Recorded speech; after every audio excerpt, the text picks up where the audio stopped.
Very good afternoon, children. This is L.K. Tripathi from LPM Public School, Gola Bazar, Gorakhpur. My dear students, today we shall start the new chapter from history, that is the French Revolution, chapter first. The French Revolution brought a remarkable change in the society of France. This revolution did not affect only the society of France, but it influenced the entire world society to think about the societal changes based on different types of autocracy, monarchical system, and dictatorship was prevailing those days. This revolution enacted to support the democracy in the world and the division of power also established in the different nations of the world, just following the French constitution and French society. What is the story of this revolution? How did it occur? What were the reasons of this revolution? What type of societal changes brought in the society of France? What was the division of society of France those days? How the people were dissatisfied from the ruler of France, and so many things are there.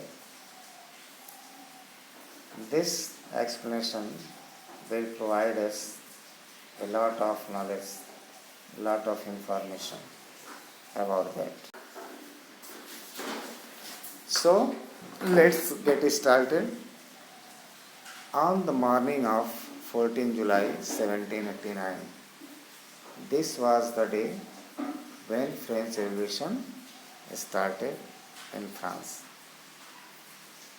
14 July 1789, the city of Paris was in a state of alarm.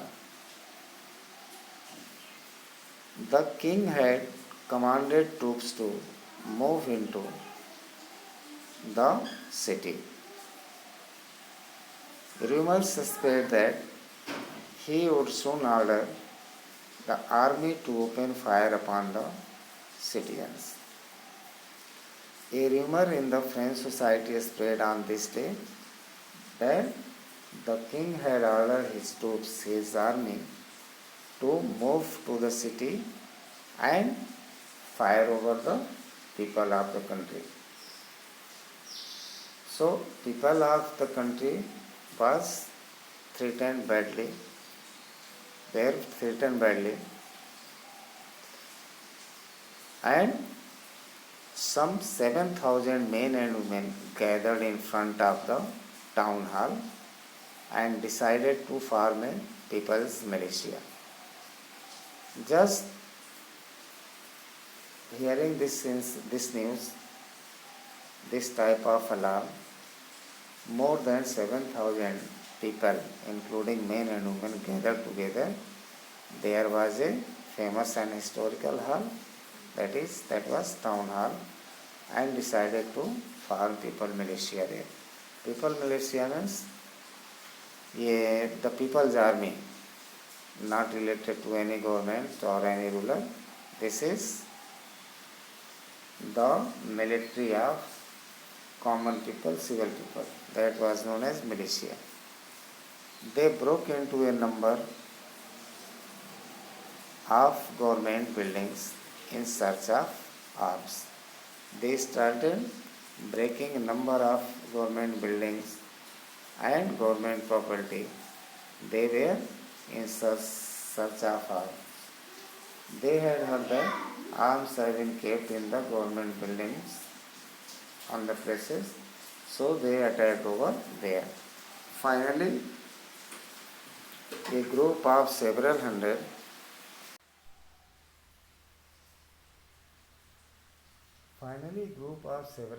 people marched towards the eastern part of the city. They decided to march towards the eastern part, जो पूर्वी भाग था शहर का, and उस पर attack करने के लिए they had the information that the prisoners are present there, that was the fortress. वहाँ पर एक किला है, वहाँ पर जो हमारे बंदी हैं, जो हमारे प्रिजनर्स हैं, वहाँ पर बंद हैं. That was Bastille. At the Bastille was hated by all. जिस जगह से लोग बहुत ही घृणा करते थे, वो बेस्टाइल, वो जगह, उस बिल्डिंग में, उस किले में. Bastille was the palace of the king, fort of the king.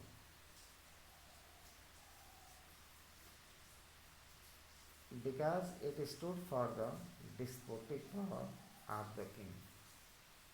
इसको जो है despotic power of the king के नाम से, जो राजा का जो अनाधिकृत पावर था, उसके नाम से जो है बहुत ही हेटेड था. ये किला है, ये बंद है, यहाँ पर हमारे वार प्रिजनर्स और चाहे बंदी यहाँ पर बंद है.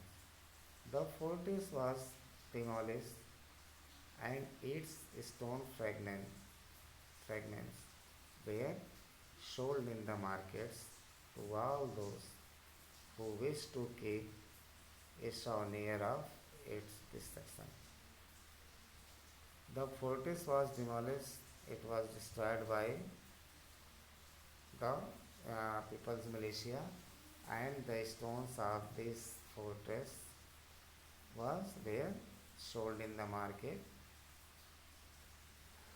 and just to keep the record, to show that they have destructed this building, which was cursed for the society of France. The days that followed saw more rioting both in Paris and the countryside. उन दिनों जो है बहुत सारे दंगे Paris और देश के अन्य भागों में चलते रहते थे, हो रहे थे. Most people were protesting against the high price of bread. This was the major crisis in the French society. People were not getting even bread to eat. The great discontentment was this, the scarcity of bread.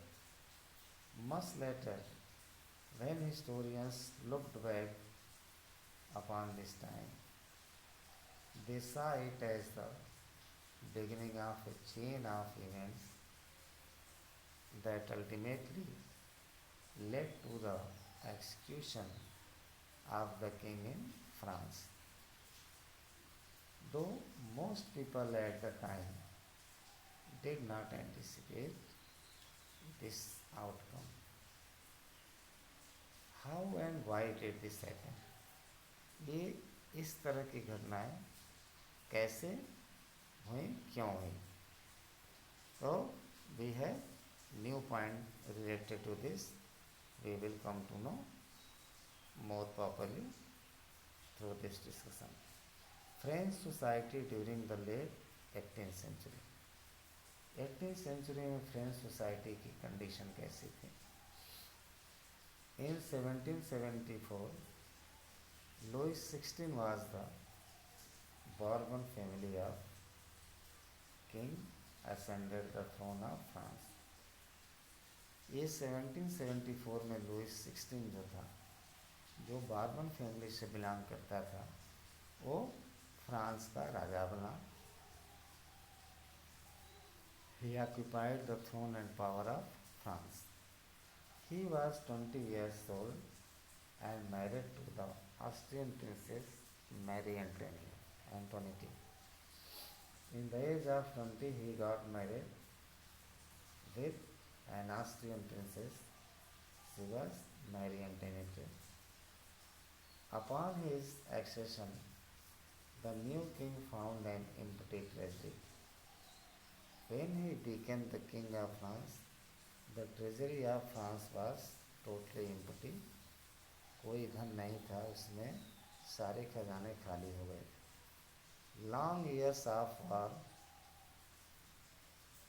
the cost of maintaining an extravagant resources of France added to this was the cost of maintaining an extravagant court at the immense palace of Versailles.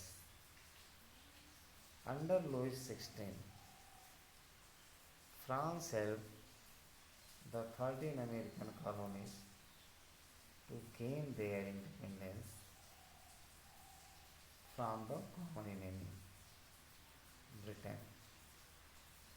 The war added more than a billion livres to a debt had already risen to more than 2 billion livres. Livres was the currency of France. तो France के जो भी धन थे, जो भी treasury थे, वो ख़त्म हो गए थे, क्योंकि ब्रिटेन जो है इसका बहुत ही ट्रेडिशनल एनिमी रहा और ब्रिटेन से जो है बहुत सारी कॉलोनीज़ को फ्री कराने के लिए फ्रांस से हमेशा ब्रिटेन का वार चलता रहा. लिहाजा जो भी धन थे, युद्ध में बहुत सारे पैसे फ्रांस के ख़त्म हो गए और फ्रांस गरीब हो गया. अब यहाँ का जो है लिब्रे का रेट बहुत ही कम हो गया. 2 मिलियन लिब्रेज का कर्ज हो गया इसके ऊपर फ्रांस के. Lenders who gave the state credit now began to charge 10% interest on loans. जो भी कर्जा देने वाले लोग थे, मनी लेंडर्स थे, वो अपने पैसे को फ्रांस के गवर्नमेंट से वापस मांगने लगे, जिस पर 10% उन्होंने इंटरेस्ट चार्ज किया. So the French government was obliged to spend an increasing percentage of its budget on interest payment alone. इस तरह से जो फ्रेंच गवर्नमेंट थी वो अपने बजट में जो है बहुत सारे खर्चे करने लगी इंटरेस्ट पेमेंट अकेले देने के लिए. मतलब बजट में बहुत सारी चीज़ों को जनता के ऊपर उसने टैक्स के रूप में तमाम टैक्सेस इम्पोज किए, लगाने लगे. To meet its regular expenses such as the cost of maintaining an army, the court, running government, offices or universities, the state was forced to increase taxes. इन सारी चीज़ों को मेंटेन करने के लिए आर्मी को, गवर्नमेंट ऑफिसेज को, universities को, ये सब को मेंटेन करने में सरकार को जनता के ऊपर तमाम टैक्स इम्पोज करने पड़े, लगाने पड़े. Yet even this measure would not have sufficed. French society in the 18th century was divided into 3 states. लेकिन ये सारी चीज़ें, इतना इंटरेस्ट और उतना जो है टैक्स लगाने के बाद भी ये काफ़ी नहीं था कर्जा देने के लिए. अतः फ्रेंच सोसाइटी 3 भागों में डिवाइड हो गई. 18 सेंचुरी में ये 3 भागों में वो कौन कौन से डिवीज़न ऑफ सोसाइटी कौन कौन से थे? एक था प्रिस्ट क्लास, दूसरा था जिसको क्लर्जी कहते हैं, एरिस्टोक्रेट, थर्ड थे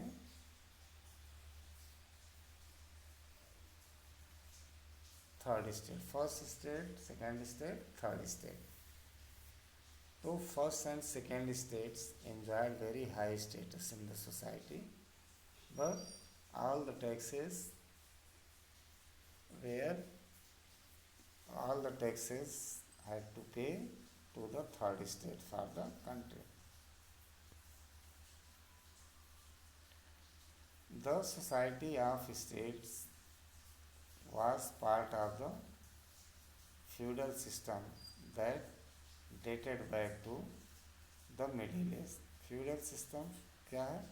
जो सामंतवादी प्रथा, जो बड़े बड़े जमींदार, बड़े बड़े लोग वहाँ पर थे, ये इनको मिडिल एज की तरफ ले जाया गया. The term old regime is usually use to describe the society and institution of France before 1789. 1789 से पहले जो एक टर्म वहाँ का ओल्ड रिजीम कहा जाता था, मतलब पुराना समय, पुराना शासनकाल, ये इसको जो है समाज में एक जो है बहुत ही कॉमन तरीके से इसको डिस्क्राइब किया जाता था, यूज किया जाता था कि पुराने शासन की बात है. लेकिन ये 18th सेंचुरी में आकर के ये चीज़ें बदल गई.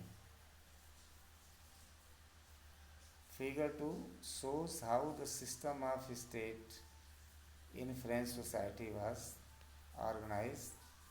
Peasants made up about 90% of the population. यहाँ पर जो पीजेंट्स थे, जो थर्ड स्टेट से बिलोंग करते थे, ये 90% थे समाज में. However, only a small number of them owned the land they cultivated. About 60% of the land was owned by nobles, the church, and other richer members of the third state. The members of the first two states, that is the clergy and the nobility, enjoyed certain privileges by the state. The nobles further enjoyed feudal privileges.